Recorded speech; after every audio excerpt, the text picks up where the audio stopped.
D'accord. Alors, on va relancer encore Ildefonse Akpaki en ligne, en direct depuis Lomé. Ildefonse Akpaki, autre fait qui est quand même très à remarquer dans cette entre guillemets révolution qui est en marche en Algérie, c'est ce côté de soulèvement populaire des citoyens et non pas des politiques. Et donc au Togo, est-ce que les citoyens togolais, des fois souvent on va à des manifestations avec on s'affiche avec des partis politiques, mais en Algérie on n'a pas vu cela. Il y a aucun parti politique qui a pris le devant de cette révolution, s'il faut le dire, en Algérie. Qu'est-ce que cela vous inspire, Ildefonse Akpaki, vous qui êtes sur le terrain? Alors, mais Sylvain Amos, avant de répondre à votre question, laissez-moi le temps de dire un petit mot sur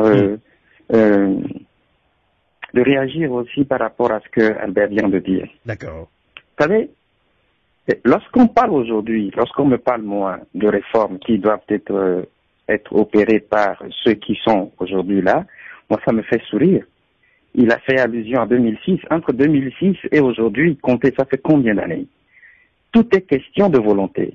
Lorsque vous n'avez pas la volonté, vous ne le faites pas. Nous avons remarqué, déjà comme moi, et moi je le dis, je l'assume, nous avons remarqué que ceux qui régentent le pouvoir depuis des lustres n'ont pas la volonté de faire des réformes pour lancer le pays et doter le pays d'institutions fortes.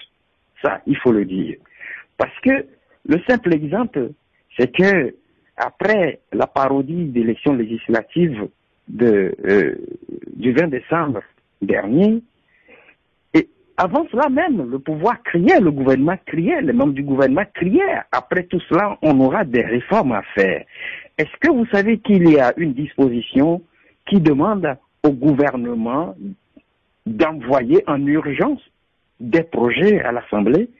Nous sommes sortis des législatives, ça fait déjà bientôt 4 mois, si je m'abuse. 3 mois. Mais, oui, 3 mois. 3 mois, si ma mémoire est bonne. Mais est-ce que le gouvernement s'entend très bien que les réformes sont indispensables pour notre pays? A-t-il saisi cette occasion-là de la mesure d'urgence pour envoyer un projet à l'Assemblée nationale pour que les réformes se fassent? Même en intersaison, les députés peuvent être saisis pour se plancher sur le cas. Entre-temps, le pouvoir toujours dit, c'est l'opposition qui bloque. Aujourd'hui, il faut le dire, l'Assemblée nationale au Togo, elle est monocolore. Il faut le dire, le parti au pouvoir a la majorité au Parlement. Qu'est-ce qui bloque alors l'envoi d'un projet de révision constitutionnelle? Voilà pourquoi je parle d'avoir une volonté. C'est toute une question de volonté. Or, nous tous, nous savons très bien qu'opérer les réformes au Togo avec ceux qui régentent le pouvoir, c'est mettre fin à leur règne. Passons maintenant. Par rapport à la question que vous m'avez posée, vous savez, on a toujours tendance d'accuser les responsables politiques de l'opposition. D'accord. Et moi, c'est l'occasion de dire à tous ceux qui sont loin, qui sont pour la plupart déphasés, c'est-à-dire qui sont en phase avec les réalités que vivent ceux qui sont sur le terrain, c'est l'occasion de leur dire la lutte au Togo, elle n'est pas aussi facile. Lorsque, par moment, on organise des manifestations pacifiques, quel que soit son caractère, je dis bien, quel que soit son caractère, et qu'en face, lorsqu'une autorité, c'est-à-dire l'autorité compétente, accepte que l'opposition, que la manifestation ait lieu, et que des fois sur le terrain, vous voyez des hommes en uniforme qui viennent et qui vous disent « Nous avons reçu pour ordre de vous disperser », vous comprenez que la tâche n'est pas aussi facile pour que certains soient dans leur chambre climatisée, braquent leur caméra, leur appareil photo, et qu'on commence par tirer à boulet rouge sur des responsables politiques qui n'ont aucune sécurité. Je vous dis, nous parlons du Togo. Et le Togo, mais lorsque moi, je suis sur des manifestations, lorsque je suis à l'intérieur du pays et que je vois certaines choses, je me dis, mais on est où là, comme le disent les Ivoiriens? Mais on n'a pas froid aux yeux d'appuyer sur la gâchette. Vous avez fait allusion tout à l'heure à Mifidou. ce jeune-là qui ne manifestait même pas, qui était dans son garage et qui a été vu plomber.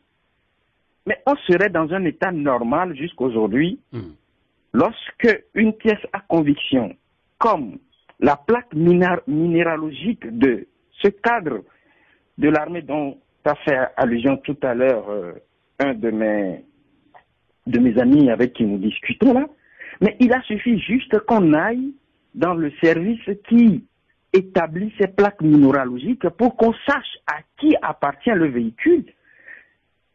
En plus de cela, on a vu un haut cadre de l'armée togolaise qui a sorti des fusils à lunettes.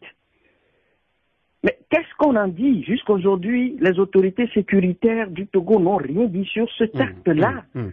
Mais en face de cela, vous avez des gens qui luttent à main nue. Mais chaque fois, on tire sur eux. Mais on a beaucoup tiré sur des gens. On tire aujourd'hui sur un CTP aussi, parce que pour la plupart de certains citoyens, il a pris la faute d'escampette. Je comprends ce que vous voulez dire, Ildefonse Akpaki. Donc, ma question était celle-ci. Donc, en Algérie, on a vu aucun parti politique n'a pris le devant de cette contestation qui s'est généralisée en Algérie. Il n'y a pas eu de parti politique, mais plutôt des citoyens algériens. Mais au Togo, on a tendance à dire que oui, je suis de tel parti politique, c'est nous qui mobilisons plus. Donc, c'était ma question, Ildefonse Akpaki. Non, je crois qu'il faut mettre fin à cette bêtise-là. C'est une bêtise. Non seulement ce que vous dites est d'actualité, mais moi je suis contre même le fait qu'à un moment donné, qu'on demande aux citoyens togolais, qu'ils soient militants ou pas d'une formation politique ou d'une autre association, de s'arborer de leur des t-shirts à l'effigie de leur population. Parce que aujourd'hui, lorsqu'on parle d'un regroupement citoyen, il faudrait qu'on arrive à savoir que ici, ce sont les Togolais qui manifestent et non une formation politique. Et non, mais il faut mettre fin à tout cela. Et puis, il faut faire comprendre à notre peuple aussi que on a beau critiquer ceux qui sont devant. Mais il faut que le peuple togolais aussi comprenne qu'il doit prendre son destin en main. Vous avez dit en Algérie, il n'y a pas eu de meneur. Mais chez nous ici, ce que moi j'ai vu, ce que je vis, c'est que on a dit, ce sont les politiques qui demandent aux gens d'être dans les rues pour réclamer leurs droits. Mais ils ne sortent pas. La société civile mobilise des gens. Mais les gens refusent de sortir. Ildefonse Akpaki, vous qui êtes sur le terrain, cela a dû à quoi? Manque de sensibilisation, de mobilisation, de conscientisation de la population? Il y a tout cela. Il faut revoir tout cela. Parce que je ne peux pas comprendre que lorsque je suis allé au marché pour faire un micro-trottoir aux femmes et savoir si le marché marche ou pas, qu'elles me disent, Nimbale Sanou, on ne vend plus, mais les agents de la mairie viennent nous taxer à travers des tickets. Mais quand on demande à ces femmes-là, juste pour quelques minutes, laissez vos étalages, mettez-vous dans la rue, criez sur l'autorité, dites à l'autorité que ça ne va pas, vous n'allez pas les trouver. Mais est-ce que c'est encore la faute à un responsable? Mais c'est des situations, c'est des réalités que moi je vis qui me rendent perplexe. D'accord. Et voilà pourquoi quand moi j'écoute certains Togolais, surtout ceux de la diaspora, qui disent mais ça ne va pas, mais c'est celui-ci qui est l'auteur, c'est celui-ci qui est le fautif. Vous savez, je l'ai dit et je continue toujours par le dire, je le dirai encore aujourd'hui, c'est des réalités que nous vivons. Aucun citoyen togolais qui veut le bon devenir du Togo, qu'il soit à Washington, un peu partout dans le monde, n'est empêché de rentrer au pays pour prendre le devant de la lutte et faire les choses bien comme ceux-là qui sont aujourd'hui là, qui sont critiqués partout, de le faire. Il faut que tous ceux qui sont soucieux du bon devenir du Togo, qui sont ailleurs, rentrent au pays parce que c'est le terrain qui compte. D'accord. On va relancer. D'accord. On va relancer rapidement Raymond Ivy, coordinateur général du CMDT Conseil mondial de la diaspora togolaise et vice-coordinateur de CODI Togo, coalition de la diaspora togolaise pour l'alternance et la démocratie. Raymond Ivy, vous avez suivi de bout en bout Ildefonse Akpaki qui est sur le terrain et en même temps il critique un petit peu la population qui s'indigne, hein, mais cette population qui se réveille pas. Ildefonse a critiqué un petit peu la diaspora qui, entre guillemets, se pointe des fois en donneur de leçons. Mais Raymond Ivy, vous avez suivi également en Algérie, hein, c'est la population qui s'est levée sans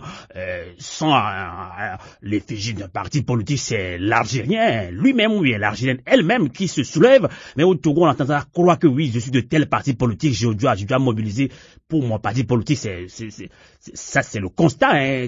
Qu'est-ce que cela vous inspire, Raymond Ivy? Ben, vous savez, c'est Amos. Nous sommes aujourd'hui à l'ère du tout numérique, dans le sens que beaucoup de citoyens, de concitoyens, un peu partout, ont ce qu'on appelle le smartphone dans les mains. Moi, je les appelle les militants du WhatsApp. Les militants du WhatsApp, dans le sens que depuis leur salon, ils peuvent peut-être critiquer, voire insulter des responsables, etc. Alors que quand il s'agit donc d'agir, d'action, on ne voit plus personne. Donc, oui, on dit toujours que la critique est aisée, l'art difficile. Donc, il faut mettre à part ces militants de WhatsApp là et parler plus sérieusement des actions qu'il faille faire.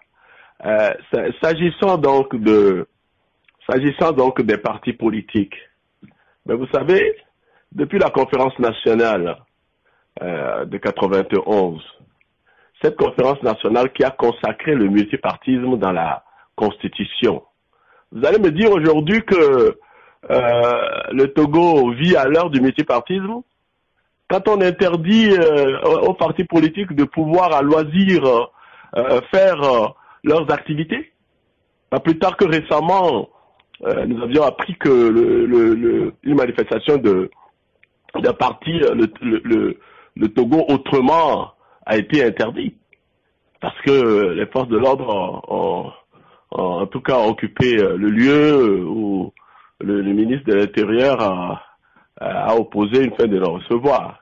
Donc moi, tout s'apparente aujourd'hui comme si nous étions revenus en 1989. On n'est pas en 2019 au Togo. Nous sommes en retard sur le calendrier politique. C'est comme si on est revenu en 1989, c'est-à-dire avant le multipartisme, et tout ce qu'on a fait pendant 30 ans est parti comme en fumée.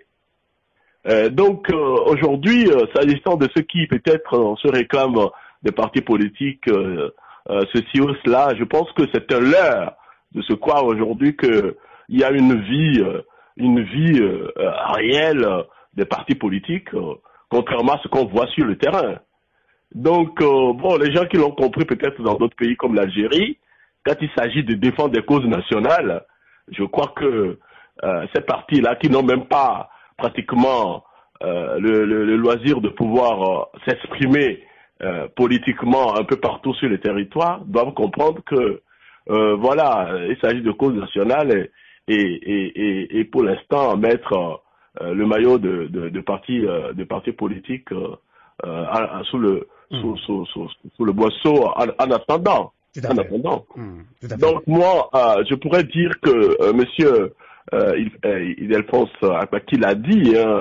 Moi, j'ai une question à poser aujourd'hui à ceux qui gouvernent depuis ce temps de multipartisme en théorie, mais qu'en pratique, c'est toujours un régime de parti unique. J'ai une question à poser. Combien de temps leur faut-il pour qu'ils puissent mettre en œuvre les réformes, pour qu'ils puissent opérer réellement les réformes? Quand?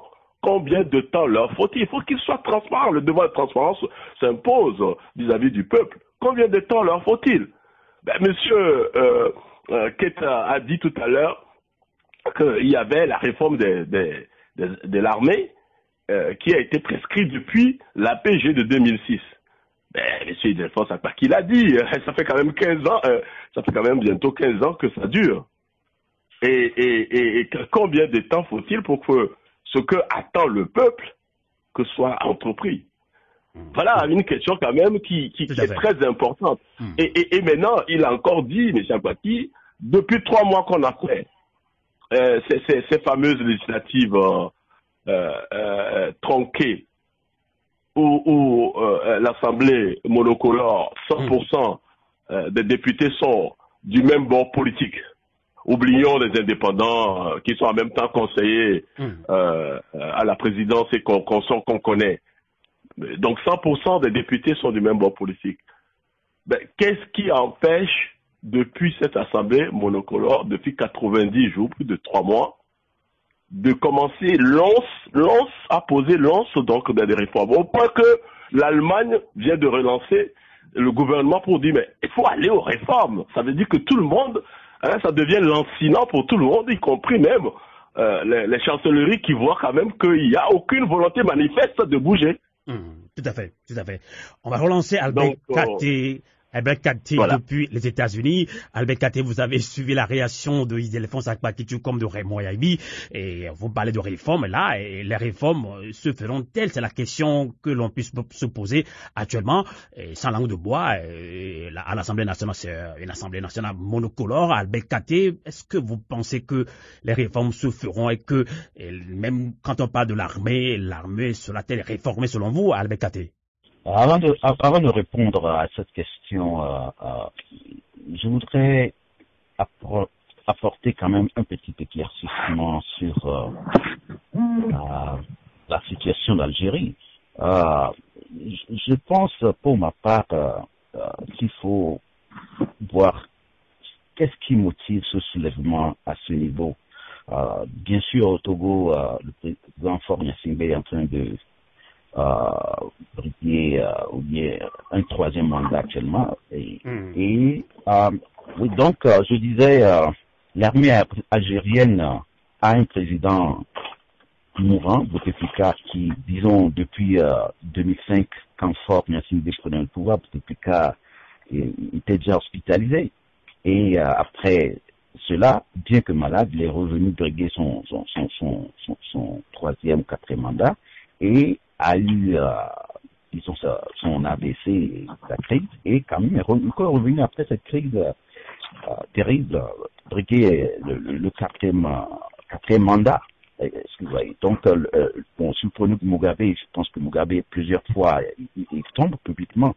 Et ces deux présidents sont tellement mourants debout que le consensus qui s'est dégagé derrière ce mouvement en a fait quelque chose de particulier dans les deux pays.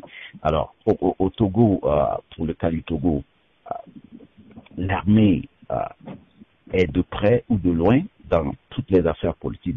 Nous devons savoir que le Hashkroun, la dernière réunion du Hashkroun, l'opposition a exigé, et de même que la CDJR, qu'il faut faire venir les gens de l'armée. Pendant la conférence nationale, l'armée était là, et à la PG, à la signature de la PG, ils ont eu à relever ces réformes pour corriger ces choses. Alors, à plusieurs reprises. Alors, si je prends par exemple une déclaration de Jean-Pierre Fabre, qui est de l'opposition, qui a dit que nous avions eu beaucoup d'occasions manquées où l'alternance devait être possible. Sauf que pour des questions de moi ou rien, d'intérêt partisan, à plusieurs reprises l'opposition a manqué ces occasions. Disons que si nous prenons aussi le dialogue que Monseigneur Barriga a dirigé, le Togo Télécom 1, Togo Télécom 2, il était à plusieurs reprises très près de bonnes conclusions pour tirer ce pays vers l'avant. Et à ces occasions, il y a eu un petit blocage, et dont tout le monde sait que c'est des blocages qui manquent de consensus au sein même de l'opposition. Est-ce que vous voyez? Et publiquement, les déclarations sont là. Vous allez voir que la position du CAR, de l'ADI et de certains par rapport à celle de l'ANC lors de ces blocages, et même la position de la société civile de la diaspora en ces temps, vous allez voir que il n'y a pas de consensus dans ces blocages, mais il y a une voix très forte qui tient tout le pays sur place. Donc il n'y a pas ce consensus. Albert Katé, vous voulez dire que derrière ce manque de consensus de cohésion, d'entente entre l'opposition, donc c'est ça qui a fait que les réformes n'ont pas pu être opérées par ce pouvoir-là? C'était ma question. Je veux dire que ça fait une différence entre ce qui est derrière l'unanimité du mouvement qui est en Algérie par rapport au cas du Togo. C'est-à-dire l'armée ne voit pas un problème généralisé au niveau de toute la classe politique. On va rester là, on va relancer rapidement Ildefonse Akpaki, s'il est d'accord avec vous. Ildefonse, vous l'avez suivi, Albert Katé? Non, je suis pas d'accord. Surtout sur beaucoup de points, je suis pas d'accord avec lui, parce que quand on parle de la mise en œuvre des réformes au Togo, cela n'a rien à voir avec l'opposition. L'opposition je n'ai pas encore intervenu sur la mise en œuvre. Hein. Je n'ai pas intervenu encore sur la mise en œuvre. En fait. Allez-y. Bien, vous avez dit quelque chose par rapport au blocage qu'il y a au sein des responsables politiques de l'opposition. Moi, je n'en ai pas vu avec la C14, parce que la C14 a œuvré et a parlé d'une seule voix. Moi, je n'en ai pas vu. Et puis, lorsque nous parlons des réformes au niveau même de l'armée, vous savez que tout juste après la signature de l'APG, tout ce qui a été contenu dans cet accord-là, mais le gouvernement lui-même a fait sortir des livres. Moi, j'ai en face de moi 2 livres blancs où le gouvernement s'est engagé. Mais que valent les paroles des autorités, celles à qui les lois de la République font d'elles des garants du respect des textes, des lois et autres, qui disent quelque chose et font le contraire de la chose. Mais c'est en réalité ce que j'ai dit par rapport à cette volonté-là. Et puis, je ne voudrais pas être aussi désobligeant à l'égard des autorités togolaises en disant que l'un des systèmes sur lequel on s'appuie pour gouverner le Togo, c'est le mensonge. Tout ce qu'on sert à l'international, c'est du mensonge. La réalité, quand vous la vivez, quand vous êtes au Togo, vous la vivez, vous savez ce qui se passe. J'ai dit tout à l'heure que il y a bientôt 3 mois que nous sommes sortis d'une parodie d'élections législatives et qu'aujourd'hui, le Parlement est à majorité unie, c'est-à-dire du pouvoir. Et que le pouvoir, le gouvernement, sait très bien qu'il a cette chance-là, cette occasion-là d'introduire une demande d'urgence pour une modification constitutionnelle. Hier, on avait dit que c'était les opposants qui bloquaient les choses au Parlement. Aujourd'hui que le Parlement est à 100% uni, qu'est-ce qui fait que même la demande d'urgence ne passe pas? C'est la mauvaise foi. C'est le manque de volonté. Et puis, disons-nous la vérité, toutes les élections qui sont... Ah là là, j'espère qu'on a perdu Ildefonse Akpaki en ligne en direct depuis Lomé. On le disait, la connexion au Togo, mais avant de relancer Ildefonse Akpaki, nous allons voir également comment va réagir Raymond Ivy sur cette question de réforme là. Donc vous avez suivi Albert Katé. Donc est-ce que vous avez une réaction après l'avoir suivi Raymond Ivy? Sylvain, comme l'on sait, c'est le peuple qui ordonnance et le gouvernement exécute. Dans le sens que le peuple est représenté par une assemblée nationale digne de ce nom. Et d'ailleurs, c'est pour ça d'ailleurs qu'on appelle le gouvernement l'exécutif. Mais donc là aujourd'hui, je ne pense pas, je voudrais dire quand même à mon frère Albert Kip que l'opposition n'est pas au pouvoir. C'est le gouvernement qui est aux affaires. On ne peut pas être aux affaires et attendre que les autres donnent le tempo quand même. Donc pourquoi aujourd'hui ce gouvernement ne donne pas le tempo, ne bouge pas? D'ailleurs, vous savez, nous, au niveau du Codi Togo, nous savons bien que pour que le Togo puisse avancer sur la voie des réformes, ce n'est pas ce gouvernement-là qui serait à même de les faire. C'est pour ça que nous avons dit au fort à Codi Togo que nous voulons une transition. Nous voulons une transition, un gouvernement de transition pour que ces réformes puissent opérer et au bout de 18 à 2 ans, 18 mois à 24 mois, je voudrais dire, que ce gouvernement de transition puisse remettre le pays dans la voie donc de l'alternance démocratique. Voilà, c'est pour ça d'ailleurs que les réformes que nous demandons, le retour de la Constitution de 92 en bonne et due forme, le vote donc de la diaspora sont les deux jambes de cette marche-là vers le progrès au Togo, l'avancée démocratique que nous appelons de tous nos voeux depuis la conférence nationale souveraine. Aujourd'hui, les faits sont têtus et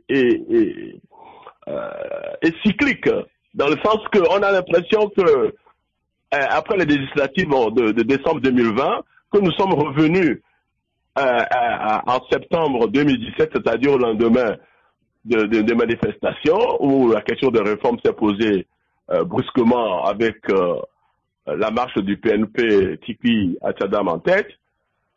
Et aujourd'hui, après cette Assemblée nationale, le député à 100% du même bord politique, on est comme si on était revenu au bon vieux temps du parti unique. En tout cas, il y avait quand même l'opposition, il y avait Obu, il y avait le NET, il y a le parti MRC d'Abbas Kabwa, ils sont de l'opposition. Ben, s'il vous plaît, quand on est de l'opposition, et une opposition digne de ce nom, quand on regarde les conditions dans lesquelles cette Assemblée nationale a été composée, je ne pense pas qu'on pactise avec cela, quoi. Okay.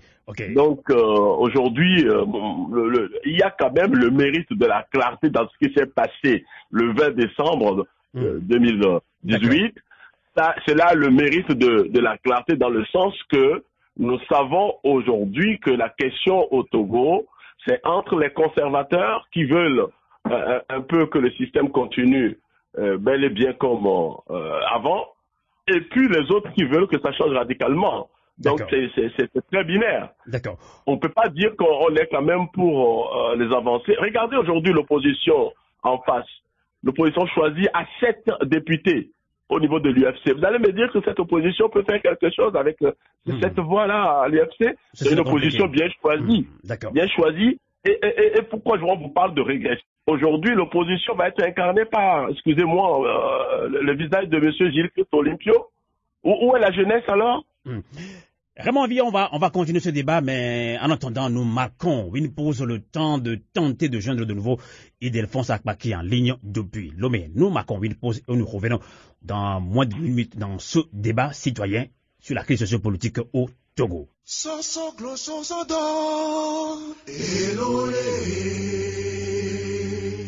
Déterminé à réaliser l'alternance malgré l'obstination de Faure Gnassingbé à rester au pouvoir, convaincu que la minorité pieuse est réfractaire à toute idée de bonne gouvernance et conscient que les marches pacifiques à elles seules ne suffisent plus pour faire entendre raison au plus fort des Togolais et ses affidés, le souverain peuple togolais a décidé de sanctionner les barons du pouvoir en frappant leurs poches.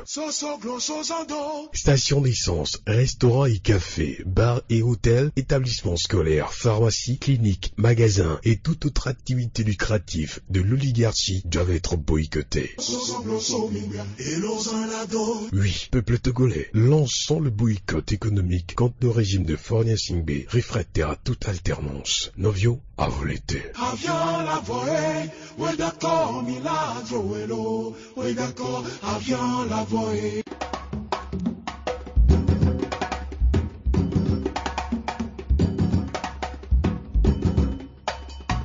Eh bien, retour au studio dans ce débat citoyen sur la crise sociopolitique au Togo.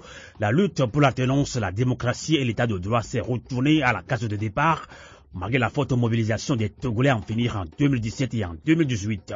Si au Togo, les contestations n'ont pas pu balayer le dictateur, en Algérie, elles ont eu gain de cause avec la renonciation d'Albel Aziz Bouteflika à un 5e mandat. Si au Togo, l'armée mate les populations pour protéger le dictateur, en Algérie, elle s'est jointe au mouvement pour faire fléchir le président algérien. Si les deux pays africains aspirent au changement, comment analyser la différence entre ce qui se passe actuellement en Algérie et la crise politique qui perdure au Togo pendant plusieurs années? Nous en débattons avec nos amis de la diaspora et notamment Raymond Aïvi, coordinateur général du CMDT, Conseil mondial de la diaspora togolaise. Raymond Aïvi est également vice-coordinateur du CODI Togo, coalition de la diaspora togolaise pour l'alternance et la démocratie.